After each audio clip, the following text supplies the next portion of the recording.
नाजरीन, मरकज के ज़रिए इंतजाम जम्मू कश्मीर की अब तक की सबसे बड़ी खबर से आपको बाखबर करते चलें।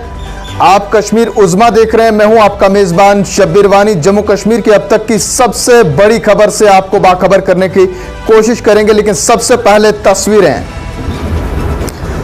नाज़रीन, तस्वीरें किता पीर पंचाल के जिला राजौरी की हैं, जहां पर आराजी मामले पर हुए एक तनाज़े के बाद अमन अमान की सूरत हाल को बरकरार रखने के लिए जिला इंतजामिया ने आज जुम्मा के रोज राजौरी कस्बा के कुछ हिस्सों में CRPC की दफा 144 के तहत एहतियाती पाबंदियां नाफिज कर दी हैं। बड़ी खबर से आपको बाखबर कर रहे हैं। तस्वीरें जिला राजौरी की हैं। पुलिस ने बताया कि जिला मजिस्ट्रेट राजौरी ने CRPC की दफा 144 के तहत एक हुक्मनामा जारी किया और पुलिस से कहा गया कि वो पाबंदियों को मुकम्मल तौर पर नाफिज करें।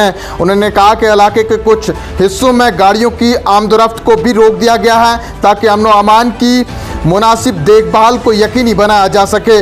मुकामी लोगों ने बताया कि पुलिस की गाड़ियां इलाके में चक्कर लगा रही हैं और लोगों से कह रही हैं कि वो गैर ज़रूरी तौर पर सड़कों पर ना निकलें। तफसीलात के मुताबिक राजौरी के एक इलाके में जुमेरात की सुबह ज़मीन के एक टुकड़े पर दो बरादरियों के दरमियान तनाज़े के बाद हालात कशीदा हुए। अहदेदारान ने बताया कि आज जुम्मे की नमाज के बाद एहतजाज का खदशा है। एहलकार ने कहा कि सूरत हाल को रोकने के लिए इलाके में पाबंदियां आयद कर दी गई हैं।